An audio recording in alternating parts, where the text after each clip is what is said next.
आ रहा है सारा कुछ। Hello everyone, let us begin the topic. The name of the topic is electromagnetic induction. Clearly दिख रहा है यहाँ तक? Electromagnetic induction, EMI जो टॉपिक है इसका फुल फॉर्म है इलेक्ट्रोमैग्नेटिक इंडक्शन। ये जो प्रिंसिपल है यहाँ पर आप समझो कि ये प्रिंसिपल किसने दिया था। So let us talk about the person जिन्होंने ये दिया था, फैराडे। ठीक है, Faraday was really a great scientist. Faraday was a book binder.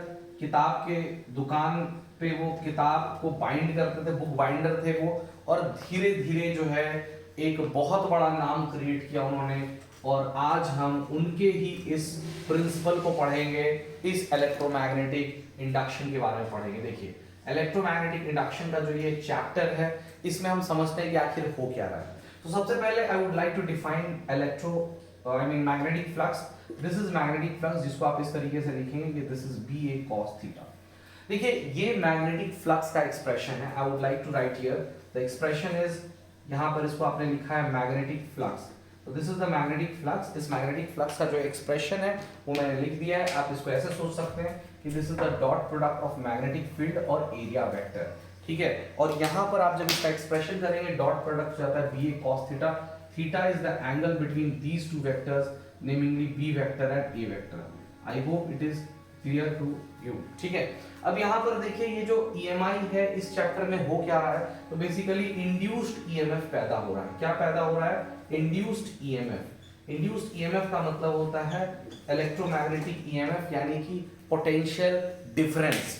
ठीक है, आप जैसे बैटरी की बात करते हो, जैसे कि लेट सपोज कि कोई बैटरी कनेक्टेड है किसी भी सर्किट के अंदर। Now this is actually having EMF E, internal resistance R, capital R. So yes, I'm talking about this EMF. ये जो EMF है ये यही वाला है, और हम बात कर रहे हैं, अगर इसको सिंपल मीनिंग में समझें तो इसका मतलब है पोटेंशियल डिफरेंस कैसे क्रिएट होता है। तो देखिए, ये क्रिएट कैसे होता है मैं आपको बता देता हूं कि ये क्रिएट होता है change in potential, change in magnetic flux से, due to delta phi b, due to change in magnetic flux, there is produced induced EMF। क्या हो जाता है? Produce induced EMF। ठीक है, अब समझते हैं कि आखिर मैग्नेटिक फ्लक्स चेंज कैसे होता है एंड क्या रिलेशन होता है इस मैग्नेटिक फ्लक्स का और EMF का।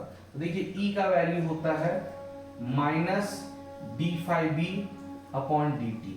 ये हो जाता है EMF और मैग्नेटिक फ्लक्स का relation. So basically negative minus of D phi B by D T. यहां पर एक सवाल पूछा जाता है कि ये माइनस किस चीज को रिप्रेजेंट करता है। This minus is according to this minus sign, this negative sign is according to, this is according to Lenz law. कौन सा लॉ है? लेंज लॉ है, और इसको हम पढ़ेंगे आगे अपने डिस्कशन में। लेंज लॉ एनर्जी कंजर्वेशन पे बेस्ड होता है। किस पे बेस्ड होता है? एनर्जी कंजर्वेशन पे बेस्ड। तो देखिए, हम बात करेंगे सबसे पहले तो इस मैग्नेटिक फ्लक्स की। तो देखिए, मैग्नेटिक फ्लक्स का एक्सप्रेशन आपके सामने है। इस मैग्नेटिक फ्लक्स को चेंज करने के लिए क्या होगा? आप या तो मैग्नेटिक फील्ड को चेंज कर दीजिएगा, या तो आप एरिया को चेंज कर दीजिएगा, या तो आप थीटा को चेंज कर दीजिएगा। These are the three ways to change magnetic flux. तो सबसे पहले अगर हम EMF का एक्सप्रेशन लिखें, that is nothing but minus D phi B by D T. यहाँ पर ये EMF का एक्सप्रेशन है।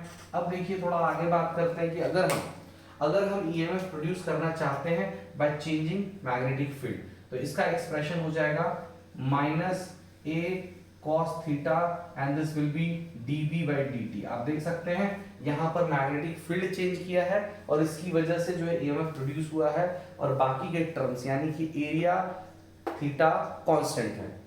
अगर हम ऐसा सोचते कि मान लीजिए कि एरिया चेंज होगा तो बाकी के टर्म्स कांस्टेंट होंगे, minus B cos theta and that is dA by dt। तो ये होगा कब? जब एरिया चेंज हो रहा है। ठीक है ना। तो मैग्नेटिक फ्लक्स को चेंज करने का दूसरा तरीका है कि आपने एरिया को चेंज कर दिया है। ठीक, और तीसरा तरीका है कि आपने किसको चेंज कर दिया? थीटा को। थीटा चेंज करेंगे तो cos थीटा चेंज होगा। सो बेसिकली यहाँ पर एक्सप्रेशन हो जाएगा minus B A and D D T of cos theta. ठीक, फर्दर हम इसको थोड़ा सा और इलैबोरेट करेंगे अपने अगले डिस्कशन में। ठीक है, तो बेसिकली हमें क्या समझ में आ गया बच्चों कि there are 3 ways to change magnetic flux. पहला होता है मैग्नेटिक फील्ड को चेंज करके, दूसरा होता है एरिया को चेंज करके, एंड तीसरा होता है थीटा को चेंज करके। And what is this theta? Theta is the angle between magnetic field vector and area vector. ठीक है, दोनों के बीच का एंगल क्या है? थीटा है। करेक्ट। तो अब हम बात करेंगे इस वाले एक्सप्रेशन के ऊपर, थोड़ा ज्यादा डिस्कशन करेंगे। क्यों डिस्कशन करेंगे इसका भी रीजन मैं आपको बताने वाला हूं। ठीक है, तो लेट अस डिस्कस दिस। तो यहां पर देखिए ईएमएफ प्रोडक्शन के जो कारण है वो पहला है कि आप ईएमएफ का एक्सप्रेशन लिख दीजिए minus d∅dt due to change in the magnetic flux EMF is produced. ठीक, अब मैं यहां पर लिख देता हूं due to changing theta, due to changing theta जो magnetic, due to changing theta जो ईएमएफ प्रोड्यूस होता है वो कैसे होता है, would like to tell you. देखिए आप यहाँ पर थीटा को पहले तो लिख दीजिए ओमेगा इंटू टी, और जब ईएमएफ आप लिखेंगे that is equal to minus B A and D D T of cos omega T. ठीक, और जब आप चेन रूल लगाएंगे तो it will be minus B A omega sine omega T. ठीक है, तो ये एक्सप्रेशन हो जाएगा जो कि आप देख सकते हैं। और अगर हम बात करें, this is for one coil, for capital N number of coils. ठीक है, तो ये ईएमएफ का एक्सप्रेशन हो जाएगा N B A omega and this is sine omega T. और बच्चों मैं इस एक्सप्रेशन पे क्यों जोर दे रहा हूं? बिकॉज यहां पर इसी चैप्टर में एक टर्म है एसी जनरेटर। ठीक है ना, तो जो एसी जनरेटर होता है that works on the principle of EMI. किसके प्रिंसिपल पे काम करता है? ईएमआई के प्रिंसिपल पे। और उसमें जो ईएमएफ जनरेट होता है that is due to changing theta, और उसमें जो ईएमएफ का एक्सप्रेशन होता है ये एक्सप्रेशन होता है। और आप देख सकते हैं इस एक्सप्रेशन में ये वाला जो वैल्यू है that will be the maximum value of EMF. इसको फर्दर लिख सकते हैं E is equal to E naught sine omega T. तो बच्चों याद आ रहा होगा आपको एसी वोल्टेज में जो आप लिखते हो V is equal to V naught sine omega T, यहां से जनरेट होता है। तो आज के लिए इतना ही, थैंक यू सो मच। तो guys let us discuss some interesting cases of EMF. देखिए मैं आपको एक बार फिर से बता देता हूं, जो मैग्नेटिक फ्लक्स है, ये मैग्नेटिक फ्लक्स का एक्सप्रेशन होता है बी ए कॉस थीटा। और जब ये मैग्नेटिक फ्लक्स चेंज होगा, I mean due to changing magnetic flux, क्या प्रोड्यूस होगा? Induced EMF. और इस इंड्यूस्ड ईएमएफ से क्या प्रोड्यूस होगा? Induced current. So this induced current is actually induced EMF upon resistance.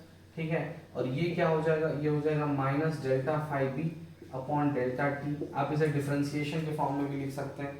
So basically ये जो चीजें हैं इसको मैं थोड़ा समझा देता हूँ, और थोड़ा डायरेक्शन ऑफ इंड्यूस्ड करंट पूछा जाता है। यहाँ पर जो करंट आ रहा है उसको हम कह देते हैं induced current, we call it induced current, है ना। तो जो इंड्यूस्ड करंट है उस इंड्यूस्ड करंट का डायरेक्शन क्या होगा इसको हम समझते हैं। और इस इंड्यूस्ड करंट का डायरेक्शन कौन देता है? तो बेटा लेंज लॉ। अभी थोड़ी देर पहले हमने देखा था कि जो माइनस साइन आ रहा है यहाँ पे, ये किसकी वजह से आ रहा है? This minus sign is due to the Lenz law. और लेंज लॉ किस पे बेस्ड है? कंजर्वेशन ऑफ एनर्जी पे बेस्ड है। ये जो माइनस साइन आप लिख रहे हैं किसकी वजह से है? लेंज लॉ से है। And this Lenz law is based on conservation of energy. तो देखिए हम थोड़ा समझते हैं यहाँ पे लेंज लॉ को, और एक्चुअली हमें समझना होता है लेंज लॉ में इंड्यूस्ड करंट का डायरेक्शन। किसका डायरेक्शन समझना होता है? इंड्यूस्ड करंट का डायरेक्शन समझना होता है। ठीक है, तो let us try to understand. और बिफोर दैट हम एक ऐसा क्वेश्चन ले लेते हैं ताकि थोड़ा और क्लैरिटी आ जाए। देखिए जैसे कि एज फॉर एग्जांपल अगर हम बात करते हैं, ये एक कॉइल है, this is a coil, this is a coil. देखिए यहाँ पे ध्यान से देखिए, दिस इज अ कॉइल, और यहाँ पर हो क्या रहा है? एक करंट कैरिंग वायर है जो कि फ्लो हो रहा है, जो कि बिल्कुल इसके सेंटर से पास कर रहा है। और इस वायर में जो करंट है दैट करंट इज इंक्रीजिंग। ठीक है, जो करंट है इस वायर में क्या हो रहा है? That current is actually increasing. Current का वैल्यू क्या हो रहा है? इंक्रीज कर रहा है। ठीक है ना, करंट का वैल्यू इंक्रीज कर रहा है।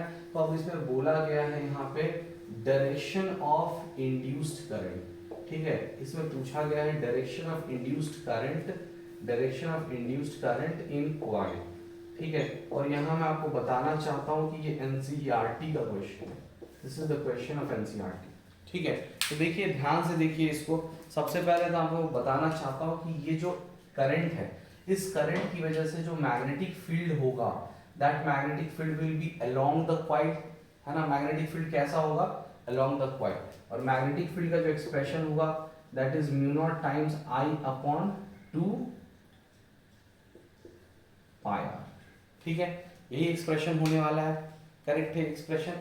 अब देखिए यहाँ पर जैसे जैसे आप करंट का वैल्यू बढ़ाएंगे तो मैग्नेटिक फील्ड का भी वैल्यू बढ़ेगा, ठीक, वो तो अलग बात है कि मैग्नेटिक फील्ड का वैल्यू बढ़ेगा, करेक्ट। तो यहाँ पर जैसा कि हमने ईएमएफ में बताया था आपको कि ईएमएफ जो होता है माइनस डेल्टा फाई, और यहाँ पर आप देखेंगे फाई बी का वैल्यू है बी ए कॉस थीटा, मतलब आप देखेंगे कि इन तीनों ही में से किसी एक चीज का चेंज होगा तभी जाकर के ईएमएफ पैदा होगा। सो इस वाले सिचुएशन में क्लियरली मुझे दिख रहा है कि ये जो मैग्नेटिक फील्ड है ये चेंज हो रहा है, क्योंकि एरिया तो चेंज हो नहीं रहा है, ना ही ओरिएंटेशन चेंज हो रहा है, बट वेट, यहाँ पे एक वर्ड ऑफ कॉशन है जो कि मैं आपको बताना चाहता हूँ। देखिए अगर मान के चलिए मैग्नेटिक फील्ड का डायरेक्शन देखें वो अराउंड द कॉइल है, एरिया वेक्टर का डायरेक्शन देखें वो इधर है, तो बेसिकली मैग्नेटिक फील्ड का डायरेक्शन और एरिया वेक्टर दोनों परपेंडिकुलर हो जाएंगे, करेक्ट। तो थीटा क्या हो जाएगा यहाँ पे 90 डिग्री। तो despite the increase in magnetic field यहाँ पे ईएमएफ क्या हो जाएगा जीरो, क्यों, क्योंकि फ्लक्स क्या हो जाएगा जीरो, और फ्लक्स जीरो है तो आप मैग्नेटिक फील्ड कितना भी बढ़ा लो चेंज तो कुछ होगा ही नहीं ना। तो ईएमएफ जीरो है, इंड्यूस्ड करंट जीरो है, हेंस क्या डायरेक्शन होगा, कुछ नहीं होगा। तो बेटा ये इंटरेस्टिंग क्वेश्चन है एनसीईआरटी का, आई होप आपको समझ में आ रहा होगा, और ऐसे ही कई सारे क्वेश्चन कर सकते हैं। चलिए एक अगला क्वेश्चन देखते हैं, आर यू रेडी। देखिए देखिए अगला क्वेश्चन देख लेते हैं, ठीक है, आई होप कि आपको ये समझ में आ रहा होगा। देखिए अगला क्वेश्चन है कि दिस इज अ कॉइल, ठीक है, ये क्लोज्ड कॉइल है, और एक है ये bar magnet, this is the north pole and this is the south pole. तो इस कॉइल में ना करंट फ्लो नहीं हो रहा है, इस कॉइल में करंट फ्लो नहीं हो रहा है, करेक्ट है ना। तो देखिए मैं आपसे एक बात बोलना चाहता हूँ कि ये जो this is magnet and this magnet is allowed to fall, this magnet is allowed to fall, ये फॉल करने के लिए छोड़ दिया जाता है तो क्या होगा, सवाल पूछा जाता है what is the acceleration of this bar magnet, इस बार मैग्नेट का जो एक्सेलरेशन है वो क्या होगा, ठीक है ना, इस बार मैग्नेट का एक्सेलरेशन क्या होगा, ठीक। तो देखिए एक चीज मैं आपको बताना चाहता हूँ, ये जो नॉर्थ पोल जब करीब आएगा ना तो क्या होगा कि इंड्यूस्ड करंट पैदा होगा, और ये जो कॉइल का ऊपर वाला फेस है वो बन जाएगा नॉर्थ पोल, और इस कॉइल को, ये कॉइल एक्चुअली है ऐसे, पर मैं इसको ऐसे रिप्रेजेंट करके बना रहा हूँ। इस कॉइल का जो ऊपर वाला फेस है, इस कॉइल का जो ऊपर वाला फेस है, I would like to show you, इस कॉइल का जो ऊपर वाला फेस है ये कुछ ऐसा हो जाएगा, नॉर्थ पोल का मतलब है इस तरीके से, यानी ऐसा, यानी ऊपर वाला फेस में ऐसे एंटी क्लॉकवाइज घूमेगा, और that will be north pole, और नॉर्थ नॉर्थ को रिपेल करेगा। तो पहले तो अगर इस कॉइल नहीं होता तो एक्सेलरेशन इसका g होता, बट यहाँ पर जो एक्सेलरेशन होगा लेस देन g होगा।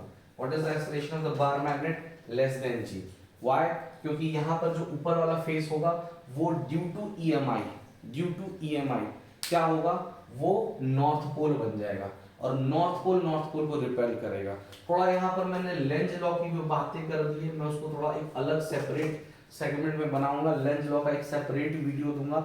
ये जो टॉपिक है बेसिकली, ये जो टॉपिक है ये चल रहा है introduction to EMI, electromagnetic induction का इंट्रो चल रहा है इस वीडियो के अंदर, ठीक है। अब यही क्वेश्चन पर इसमें मैं थोड़ा चेंजेस कर देता हूँ बेटा, यहाँ पर जो कॉइल उसमें हल्का सा मैंने होल कर दिया है। अब बताइए कि एक्सेलरेशन क्या होगा।